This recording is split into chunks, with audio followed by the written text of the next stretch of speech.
Stop. Look at this image. This person is wearing a $1,000 down parka. They are inside a $800 four-season tent. They have the best merino wool money can buy, and yet they are dead. Frozen solid. Why? Because they fell for the biggest lie in the survival industry. They thought they could buy their way out of death. They thought warmth was something you could put on like a jacket. Here is the brutal scientific truth that no gear manufacturer wants to tell you. Cold does not exist. In the laws of the universe, there is no such thing as cold. There is only heat, and the terrifying, relentless absence of it. Survival isn't about fighting the weather, it is about fighting physics. Specifically, the second law of thermodynamics. The universe has a favorite rule called entropy. Nature hates concentrated energy. Your body is a biological heat engine, burning at 98.6 degrees Fahrenheit. The winter wilderness is a massive, infinite vacuum that wants to steal that energy until you are the exact same temperature as the frozen ground. Dead. If you don't understand the four invisible assassins that the universe sends to kill you, your expensive gear is nothing more than a very comfortable body bag. These assassins have names: conduction, convection, radiation, and evaporation. Today we are not reviewing gear. We are decoding the physics of freezing to death, so you can cheat entropy and stay alive when the world wants to turn you into ice. Most preppers are setting themselves up for catastrophic failure right now because they focus on insulation. Let me shatter a myth for you. Insulation does not create heat. Read that again. Insulation is just a barrier. It slows down the inevitable. If your internal furnace goes out, that jacket isn't keeping you warm. It's just keeping your corpse fresh. To survive, you need to stop the leak. You need to block the four highways that heat uses to escape your body. If you leave even one of these highways open, you will enter the early stages of hypothermia in under 60 minutes. Let's hunt down the first and most deceptive killer of all. Killer number 1. Conduction. This is heat transfer through direct contact. In the physics of survival, solid matter is your worst enemy. Imagine this scenario. You have a sleeping bag rated for -40 degrees. You feel safe. You lay it down directly on the frozen earth inside your tent. You crawl in. Within 2 hours, you are shivering uncontrollably. You blame the bag. You think it's defective. The bag isn't broken. You broke the laws of physics. The earth is massive. In fact, compared to your tiny human body, the earth has effectively infinite mass. When you touch the ground, thermodynamics dictates that heat must flow from the hotter object, you, to the cooler object, the planet, until they reach equilibrium. Because the earth is infinite, it acts as a thermal sink. It will suck the heat out of your body forever and never get 1 degree warmer. You cannot heat the planet. The planet will simply drain you until your heart stops. Here is the trap. Compression. Your expensive down sleeping bag works by trapping dead air between the feathers. Air is a terrible conductor of heat, which makes it a perfect insulator.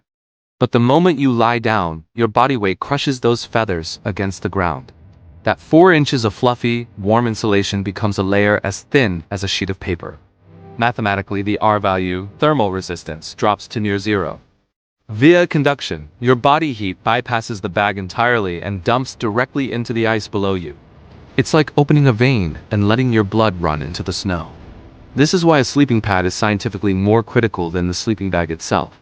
You need a thermal break. You need a layer of structure that cannot be crushed, creating a gap between your biological engine and the infinite vampire that is the earth. But let's say you get off the ground. You insulate perfectly against the solid earth. You think you're safe? Think again. There's a thief in the air, and it moves faster than you can run. Let's talk about the second killer. The one that strips your aura away. Next, we have convection. If conduction is the enemy beneath you, convection is the thief in the air. When the air around you is perfectly still, your body heat warms up a microscopic layer of air molecules right next to your skin. This is called your boundary layer. Think of it as a tiny invisible force field of warmth that your body works hard to create. It is your first line of defense. Convection or wind destroys that boundary layer. It strips it away instantly, forcing your body to burn precious calories to heat a new layer, which gets stripped away again a second later. This cycle repeats thousands of times per minute. This is what we call the wind chill factor. It is not just a feeling, it is a rapid mathematical acceleration of thermodynamic loss. This is why shell layers and windbreakers are critical in survival gear. They do not insulate you. They exist solely to protect that fragile boundary layer from being mechanically stripped away by the atmosphere. But let's assume you are smart. You have a sleeping pad to stop conduction. You have a wind shell to stop convection. You are inside a tent. You think you are safe? No. You are still leaking energy. In fact, you are glowing.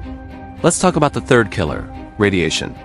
Everything in the universe with a temperature above absolute zero emits infrared radiation. Right now, your body is constantly radiating photons of heat into the environment. You are literally a beacon of energy. The problem is the night sky. On a clear, beautiful winter night, the effective temperature of deep space is near absolute zero.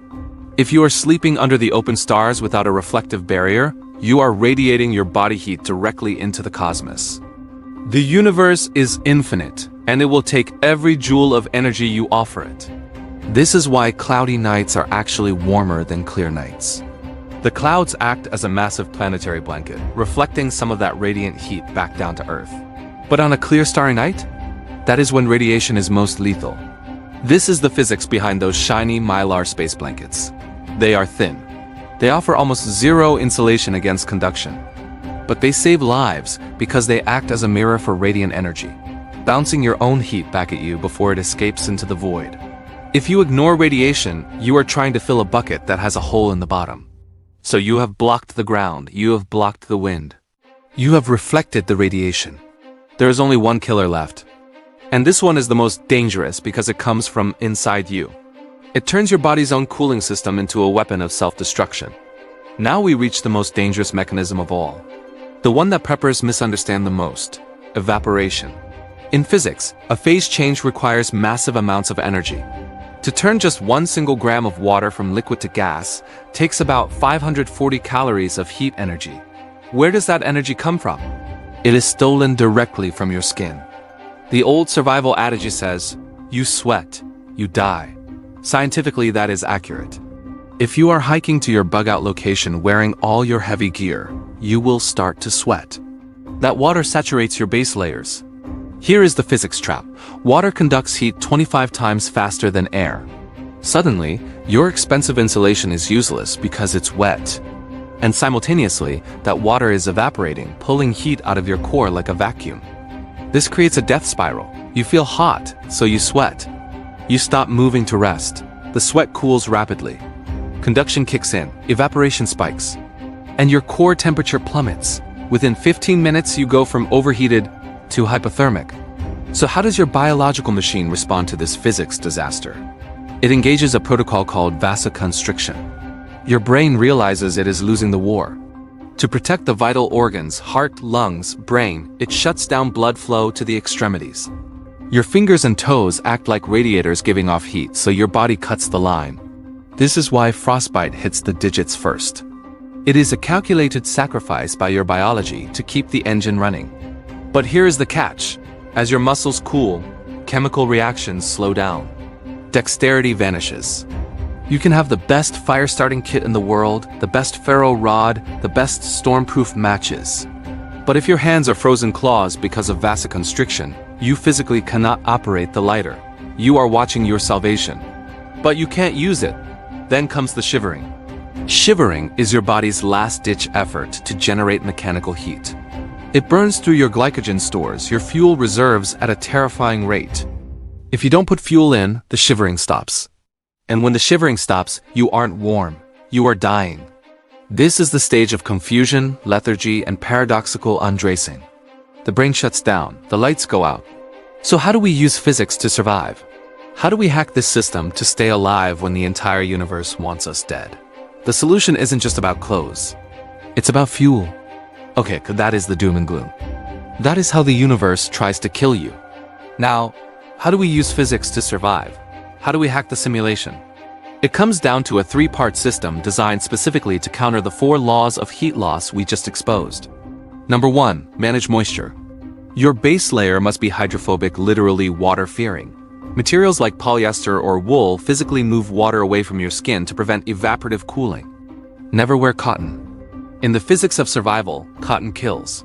It holds water against your skin like a cold compress, accelerating conduction and evaporation simultaneously. Number 2. Trap dead air. Your mid-layer is for loft, fleece, or down. Its only job is to create a matrix of dead air to stop conduction. It is the insulation for your engine. Number 3. The shield. Your outer shell has one purpose: to block convection. It stops the wind from stripping away that precious boundary layer you worked so hard to create. But here is the secret. The most important piece of survival gear you own isn't in your backpack. It is in your stomach. You need to treat your body like a wood stove. You can have the best insulation in the world, the best house, and the best windows. But if there is no fire in the fireplace, the house will eventually freeze. In freezing conditions, you need to consume high-fat, high-calorie fuel, specifically right before you sleep. Digestion generates heat. This is called the thermic effect of food. When you eat fat, your body has to work to break it down. That work creates internal heat that radiates from your core out to your extremities. Fuel the furnace, where the fire goes out. It is that simple. Survival isn't about buying the most expensive parka on Amazon. It is about understanding thermal regulation. It is about looking at a piece of ground and thinking, that is a heat sink. It is about feeling the wind and thinking, that is convection stripping my boundary layer. When you respect the physics, the cold is manageable. It is just data. When you ignore the physics, the cold is lethal. If you want to dive deeper into the science of survival and see us test these theories in real-world scenarios, make sure you hit that subscribe button. Don't let entropy win. Stay warm and stay alive.